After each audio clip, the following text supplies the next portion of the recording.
അസ്സലാമു അലൈക്കും വറഹ്മത്തുള്ളാഹി. കോട്ടയം നഴ്സിംഗ് കോളേജിലെ റാഗിങ്ങുമായി ബന്ധപ്പെട്ട വാർത്ത നമ്മൾ ശ്രദ്ധിച്ചു. അതുമായി ബന്ധപ്പെട്ട് പ്രചരിച്ച വീഡിയോ അത് പൂർണ്ണമായും കാണാൻ പോലും നമുക്ക് ആർക്കും കഴിഞ്ഞില്ല.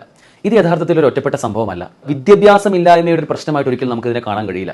ഇനി നിയമങ്ങൾ നോക്കുകയാണെങ്കിൽ 1998 കേരള റാഗിംഗ് നിരോധന നിയമത്തിൽ ചില മാറ്റങ്ങൾ ആവശ്യമാണെങ്കിലും അതിന്റെ ഭാഗമായുള്ള ഫൈനും സസ്പെൻഷനും ഡീബാറിങ്ങും ഒക്കെ ഇവിടെ നിലകൊള്ളുന്നുണ്ട്. അതുകൊണ്ട് നിയമത്തിനും പ്രശ്നമുണ്ട് എന്ന് പറഞ്ഞ് നമുക്ക് പഴിചാരാൻ കഴിയില്ല. മറിച്ച് ഇവിടെ മാറേണ്ടത് വിദ്യാർത്ഥികളുടെ മനോഭാവം തന്നെയാണ്. സഹപാഠികളെ, സഹജീവികളെ, സഹപ്രവർത്തകരെ എല്ലാം ചേർത്ത് നിർത്താനുള്ള ഒരു മനോഭാവം വിദ്യാർത്ഥികൾക്ക് എന്തുകൊണ്ടോ അന്യം നിൽക്കുന്ന ഒരു സാഹചര്യവും കാണാൻ കഴിയും. പലപ്പോഴും പ്രതികരണത്തിന്റെ ഒരു രീതിശാസ്ത്രമായി ആക്രമണത്തെ അല്ലെങ്കിൽ വയലൻസിനെ മാത്രം ഒരു ഉപാധിയായി കാണുന്ന, അതിലൂടെ ഒരു ഓർഗാസ്റ്റിക് സാറ്റിസ്ഫിക്കേഷൻ മാത്രം ആഗ്രഹിക്കുന്ന രൂപത്തിലേക്ക് ഇന്ന് ഇറങ്ങുന്ന സിനിമകളും സോഷ്യൽ മീഡിയയിലെ റീലുകളും ഒക്കെ വിദ്യാർത്ഥികളെ കൊണ്ട് എത്തിക്കുന്നു എന്നത് മറ്റൊരു യാഥാർത്ഥ്യമാണ്. ഇവിടെ യഥാർത്ഥത്തിൽ റാഗിങ്ങുമായി ബന്ധപ്പെട്ട ഒരു കേസ് വന്നാൽ കൃത്യമായി ഐഡന്റിഫൈ ചെയ്ത് സമയത്ത് തന്നെ റിപ്പോർട്ട് ചെയ്ത് മാതൃകാപരമായ ആക്ഷനുകൾ എടുക്കുക എന്നത് തന്നെയാണ് പരിഹാരം. ഇനിയും ഒരു റാഗിംഗ് കേസ് മറവിയുടെ സ്വാഭാവികതയ്ക്ക് വിട്ടുകൊടുക്കരുത് എന്നാണ് സൂചിപ്പിക്കാനുള്ളത്.